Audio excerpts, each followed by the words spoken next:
Assalamualaikum warahmatullahi wabarakatuh. Selamat siang dan salam sejahtera. Teman-teman Dayakarsa, selamat datang kembali di bagian 2 dari wawancara dengan Pak Bahrun Alfiansyah dengan topik produk retail konsumen.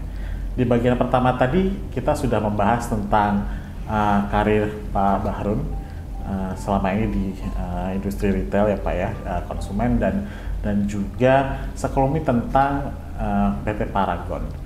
Dan di bagian 2 ini kita akan lebih membahas tentang tren dan challenges tentunya di dunia produk retail konsumen ini, dan juga apa saja yang bisa dilakukan dalam mengatasi post pandemi tentunya, dan juga post challenges yang dihasilkan karena pandemi ini, begitu ya. Oke, langsung saja Pak Bahrun, kita ngobrol lagi nih Pak ya. Jadi mungkin sedikit lebih dalam dari apa yang kita sudah diskusikan tadi. Tadi Bapak memang sudah mengatakan tentang produk apa saja, lalu proposisi apa saja yang tetap akan ada, dan mengembangkan proposisinya tadi. Mungkin lebih ke ini nih Pak, kami sebagai konsultan selalu ngomong key success factors gitu ya Pak. Jadi sebenarnya apa sih yang bikin sukses begitu sebuah perusahaan yang retail begitu ya, bertahan lama, kalau nggak salah memang dari 95 ya Pak ya PT Paragon itu, dan along the way sampai sekarang ini begitu. Kira-kira apa Pak menurut Bapak yang rahasia bertahan sebuah perusahaan yang retail konsumen ini Pak? Ya, kalau Paragon sebenarnya sudah berdiri dari tahun 80, oh, 85-an. Nah, Wardahnya, jadi produk pertama kita itu Putri. Oke. Jadi produk untuk solusi di salon ya, produk salon lah, itu namanya Putri. Nah, baru tahun 95 yang tadi Mas Septian sampaikan itu adalah kita meluncurkan Wardah. Baik. Nah, Wardahnya itu baru tahun 95. Jadi memang journey-nya sudah cukup lama ya. Sudah brand Wardah gitu ada di Indonesia. Nah, gimana bisa bertahan? Yang pasti adalah pertama produknya. Produknya itu sendiri yang kita hadirkan, yang kita berikan ke konsumen adalah produk yang berkualitas gitu. Yang kualitasnya itu diakui di market adalah salah satu produk dengan kualitas yang terbaik yang ada di Indonesia, dan tentunya kita hadirkan dengan harga yang memang masih dapat diterima lah oleh target konsumen kita. Nah, sehingga dengan terus kita buat produk kita relevan, selain produknya bagus, secara komunikasi dan positioning juga terus kita buat produk kita itu relevan buat konsumen kita. Nah, dengan demikian Wardah ini dan juga produk-produk yang lain itu bisa bertahan dan terus digunakan oleh konsumen gitu. Sebenarnya lebih ke situ ya, Pak Septian. Ya. Jadi quality, price, relevance, itu ya Pak ya, paling tidak 3 hal itu. Kemudian saya pernah baca juga Pak tentang R&D Pak. Perlu nggak sih Pak, atau sebenarnya apa rahasia dari semua ini adalah strong R&D? Menurut Bapak bagaimana? R&D benar sekali, karena di dunia beauty itu kan perkembangan R&D itu cukup cepat ya. Ya, betul. Jadi dengan adanya ingredient baru, solusi-solusi yang baru, bahkan teknologi baru itu terus berkembang gitu. Karena itu mungkin secara formula itu kita harus terus tingkatkan gitu, supaya kekinian dan juga bisa terus membantu relevan tadi ya, relevan buat menjawab permasalahannya konsumen gitu. Misalkan yang formula yang dulu kita pakai, kita sudah sampai sekarang ini sudah kita improve jauh sekali gitu. Sekarang kita udah pakai formula-formula yang yang lebih canggih lah. Baik. Gitu, yang memang ditemukan baru-baru ini gitu. yang mungkin lebih efektif dalam mendeliver apa namanya promise ataupun positioning yang kita punya gitu ya. Misalkan whitening gitu ya. Ketika kita menggunakan bahan aktif yang memang terbaru gitu ya, itu bisa mendeliver efek yang lebih bagus dan lebih cepat gitu ya. Itu kurang lebih gambarannya gitu. Gimana kita bisa menghadirkan produk-produk yang terus kekinian dan juga sesuai dengan kebutuhan di zaman sekarang. Ya, menarik Pak. Selanjutnya tentang tren nih Pak, mungkin tren beauty masa kini ya Pak, mungkin kita mengarah ke situ. Jadi orang Indonesia sekarang prefernya apa Pak? Apakah tadi ngomongin whitening, is it still a strong proposition atau sebenarnya no makeup atau sebenarnya lebih tan atau sebenarnya apa ya Pak? Atau mungkin buat para pria begitu ya, mungkin boleh bicara sedikit tentang itu Pak. Ya, kalau kita bicara tentang tren, sebenarnya kategori brightening atau pencerah gitu ya, itu masih kategori yang terbesar gitu di Indonesia. Tetapi trennya mengarah kepada orang nggak nyebutnya sebagai whitening lagi gitu. Bukan menjadikan putih, tetapi mencerahkan gitu. Jadi lebih ke brightening gitu. Jadi communicationnya yang sebenarnya kita rubah gitu. Kalau orang dulu mungkin berpikir adalah saya pengennya putih gitu. Nah, kalau sekarang dengan mungkin exposure yang sudah lintas batas ya, orang Indonesia, apalagi kalau di luar negeri ya, udah lebih ini lagi gitu, nggak harus putih kamu kan, gitu kan. Nah tapi kalau di Indonesia kita lebih ke bright gitu, lebih cerah gitu ya, dibandingkan dengan mungkin kalau dulu lebih konsepnya adalah whitening. Nah terus yang kemudian yang berikutnya itu adalah contoh di anti-aging product gitu ya. Kalau orang dulu ngejarnya adalah anti-aging gitu. Kalau sekarang orang nggak ngomongin ke agingnya, tetapi ngomongin ke mudanya. Jadi lebih konotasinya lebih positif sih. Contohnya kayak Wardah, kita punya Wardah Renew You. Yang dulunya kita nyebut ada kata-kata agingnya, sekarang kita udah nggak pakai kata aging gitu. Kita nyebutnya adalah Wardah Renew You. Kamu yang lebih muda lah, kurang lebih kita mau bilangnya. Supaya kamu bisa tetap kelihatan muda, kamu pakai produk gini. Kurang lebih gitu ngomongnya. Bukan supaya kamu nggak tua gitu ya. Itu cuma beda cara kita mengkomunikasikan gitu. Jadi trennya sebenarnya ke arah sana. Terus juga kalau kita bicara tentang produk laki-laki ya, male grooming product gitu, itu juga kita melihat menjadi opportunity yang cukup besar karena kan makin kesini male grooming atau penggunaan produk-produk perawatan gitu bukan hanya didominasi oleh wanita gitu. Sekarang pria pun sudah mulai sadar akan perlunya menggunakan produk-produk perawatan gitu. Sehingga kita ngelihat ada opportunity juga untuk bisa going with the trend gitu di male grooming product gitu. Salah makanya kita melalui produk KAF kita keluar dengan berbagai solusi, mulai dari face wash produk, kita punya hair and beard oil gitu ya, kita punya hair and beard serum, jadi kita punya serum buat rambut dan juga janggut gitu ya, kita juga punya sunscreen gitu. Nah yang seperti itu adalah yang memang dicari oleh konsumen-konsumen yang ada di Indonesia. Baik. Menarik Pak. Tentunya tren ini tidak terlepas dari pandemi era dan juga post pandemi ini ya Pak. Hopefully sudah post pandemi.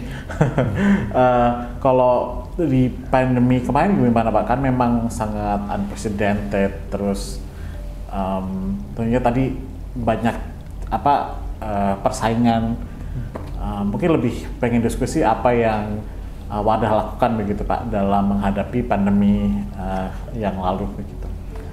Ya, pastinya pandemi itu cukup memberikan dampak lah ya buat bisnis, termasuk salah satunya adalah bisnis kami di Paragon. Ya. Karena kita punya produk yang cukup besar di kosmetik. Ya. Ketika pandemi, orang WFH kan, working from home gitu ya, dia nggak ke kantor, ya tentunya penggunaan kosmetik berkurang. Dia pakai masker, kosmetik juga berkurang, sehingga itu memang cukup memberikan dampak gitu. Walaupun secara produk skincare itu cukup bagus gitu pertumbuhannya, karena orang di rumah punya waktu lebih untuk pampering, merawat tubuh, merawat wajah lebih dibandingkan sebelumnya. Sehingga itu ada plus minus lah di antar kategori ini, yang saling ini ya, ada yang berkurang, ada yang bertambah gitu.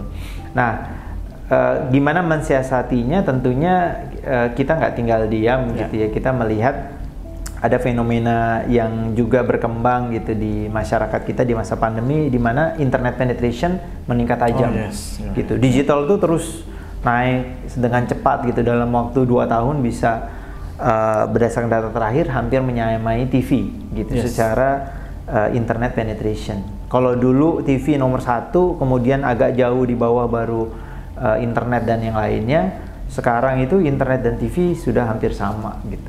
Nah, bayangkan yang artinya semua orang dengan situasi pandemi dipaksa untuk punya akses ke internet kan. Dan karena mereka juga nggak bisa kemana-mana, mau nggak mau yang dia lakukan banyak browsing, banyak lihat internet juga. Nah, sehingga kita ngelihat ada tren juga e-commerce terus meningkat sangat cepat gitu ya, karena mereka takut keluar rumah, takut ke toko segala macam, dia beli online. Nah, untuk mengambil opportunity atau peluang ini pun dari kami dari Paragon pun memperkuat divisi e-commerce kita untuk membuat produk-produk kita itu available di e-commerce gitu. Dan itu alhamdulillah terlihat dari performa e-commerce yang meningkat tajam di masa-masa pandemi sampai sekarang, alhamdulillah. Jadi kita bisa secara kontribusi e-commerce itu meningkat cukup signifikan gitu, karena memang banyak konsumen yang mencari produk kita melalui e-commerce gitu. Ya, memang e-commerce naik ya Pak ya, tapi kami juga melihat nih Pak, di e-commerce juga ada price war juga ya Pak ya, yang kami lihat, atau ini sesuatu yang Bapak lihat atau fenomena sesaat saja ya Pak ya, dan ini kan juga kaitannya dengan marketing cost.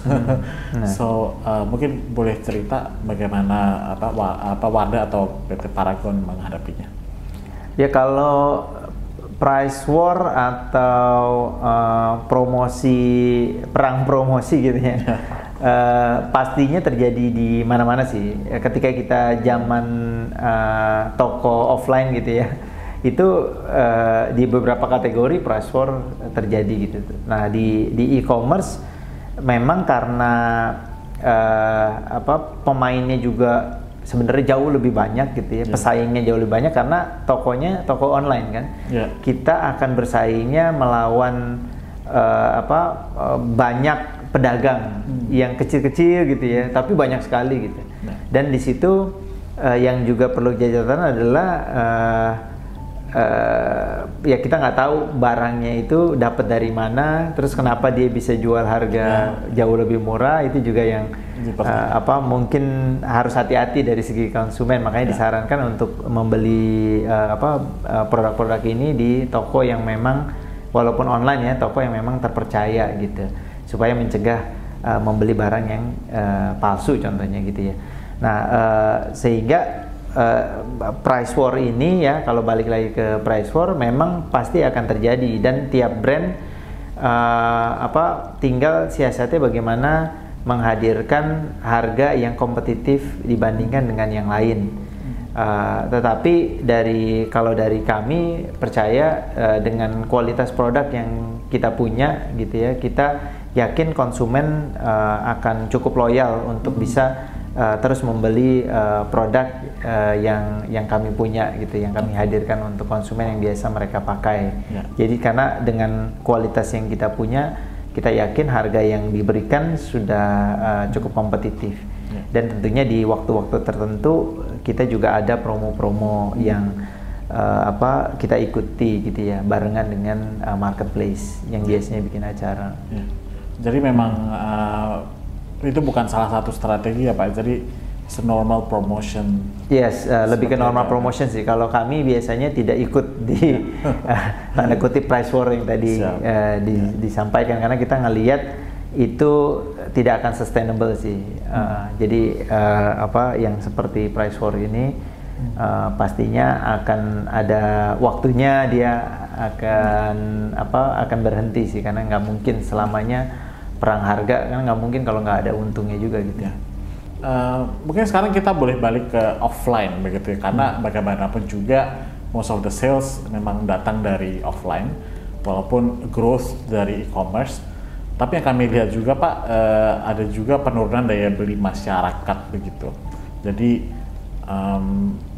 orang-orang juga lebih enggan mengeluarkan uangnya, atau dampak dari pandemi, orang tidak bisa spend sebanyak dulu begitu ya Pak ya. Dan kami juga melihat itu efek juga ke industri produk konsumen retail ini Pak. Mungkin boleh Bapak cerita apakah ini terjadi atau memang fenomenanya tidak benar gitu? Ya, jadi untuk penurunan daya beli memang terjadi ya, Mas Septian, di masa pandemi ini. Seperti kita tahu, banyak toko atau perusahaan yang tutup gitu ya. Mau nggak mau kan daya beli terganggu gitu di masa-masa, apalagi ketika wave 1, wave 2 gitu ya, yang cukup tinggi terjadi kasus. Nah, di situ tentunya dari perusahaan ya, kita mencoba untuk gimana menyesuaikan strategi kita agar tetap bisa hadir dan terjangkau buat konsumen gitu ya. Nah, sehingga ada inovasi-inovasi juga yang kita hadirkan sebenarnya di masa-masa pandemi, di mana kita melihat adanya fenomena konsumen karena daya beli yang agak menurun gitu ya, mencari produk-produk yang lebih murah gitu ya. Nah, sehingga beberapa produk kita juga ada yang kita buat khusus gitu ya, yang memang supaya harganya bisa lebih terjangkau. Nah, contoh di Wardah kita mengeluarkan beberapa produk seperti Wardah Everyday Lip Shot, itu dengan harga yang lebih terjangkau. Harga cuma Rp40.000 dibandingkan dengan produk yang lain yang harganya Rp60.000 contohnya. Nah, itu salah satu cara kita untuk membuat produk kita lebih terjangkau gitu. Jadi sudah ada responnya ya Pak ya, dari benar. Memang sudah ada dari produknya bagaimana gitu ya Pak. Menarik sekali Pak. Lalu di post pandemi ini kan juga apa ya Pak ya, mungkin kita lebih sering dengar berita di global juga ya Pak ya, kayaknya challenges-nya masih ada sepertinya. Supply chain gitu. Kalau saya lihat di Shanghai itu kapal-kapal nggak bisa masuk karena restriction dari negaranya. Tentunya lebih parah lagi juga Rusia dan Ukraine kalau kita push begitu ya Pak ya. Mungkin kita coba bahas external factor ini Pak. Apakah ini mempengaruhi Wardah Pak atau PT Paragon? Iya, kalau faktor lockdown di China contohnya gitu ya, dan juga perang di Ukraina, walau bagaimana secara nggak langsung mempengaruhi sih dari segi supply, karena memang sebagian produk kita memang masih raw materialnya maupun packaging material masih dari kita impor gitu ya, dari luar. Nah, itu memang menjadi tantangan tersendiri itu, karena ada mungkin keterlambatan supply yang mengakibatkan beberapa produk yang kita punya itu kurang gitu ya untuk mensuplai kebutuhan ataupun permintaan yang ada di market gitu ya, di pasar. Nah, kita mencoba mengantisipasi sih itu dengan apakah kita mencoba melihat adanya supply yang kita dapatkan dari tempat yang lain, apakah dari dalam negeri, ataupun alternatif raw material, ataupun kita mengatur dari segi stok finish good-nya yang kita punya, melihat situasi yang sekarang yang cenderung mungkin beberapa bahan gitu ya tidak menentu, sehingga kita coba atur gitu untuk memastikan supply-nya bisa terus aman gitu sih. Mas Septian. Ya, jadi itu responnya itu ya Pak ya. Jadi supply dan demand-nya harus dimainkan, strategi-strategi local sourcing gitu ya Pak ya. Iya. Ya. Lalu kaitan dengan perang bagaimana Pak? Kalau kita ngobrolin tentang itu sedikit. Kalau perang pasti kan nanti dampaknya yang udah mulai terasa kan ada kenaikan minyak gitu ya. minyak mentah tentunya berkaitan dengan harga energi ya. Ya pastinya mau tidak mau ada dampak lah, beberapa bahan baku mungkin sudah mulai terasa naik gitu ya. Nah itu yang menjadi imbasnya sih dari perang ini ya. Jadi memang saat ini ya setidaknya ada dua yang besar ya, dari yang kasus China yang sempat naik gitu ya, mengakibatkan masalah di China untuk bisa supply, maupun krisis perang di Ukraina yang mengakibatkan secara global terjadi kenaikan harga gitu beberapa bahan baku. Gitu. Ya. Mungkin bagian terakhir dari diskusi kita hari ini tentang expansion nih Pak ya. Jadi bagaimana dengan PT Paragon ini Pak?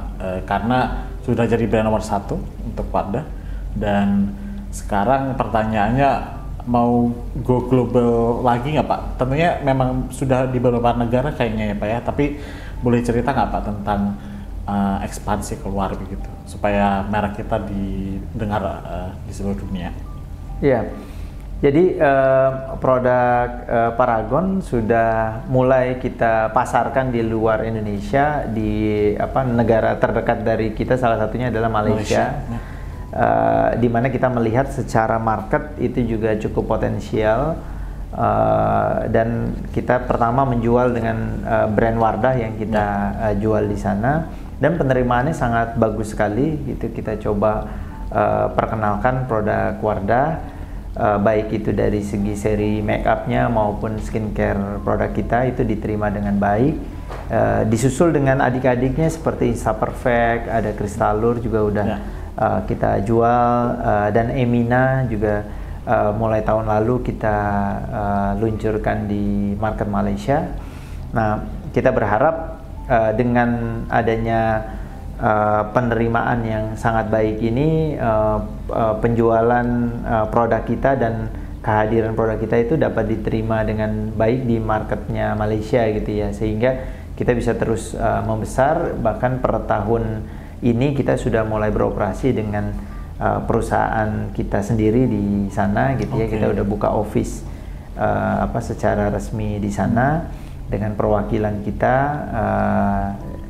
sehingga kita yakin bisa memperkuat penjualan produk, support distributionnya akan bisa lebih luas lagi.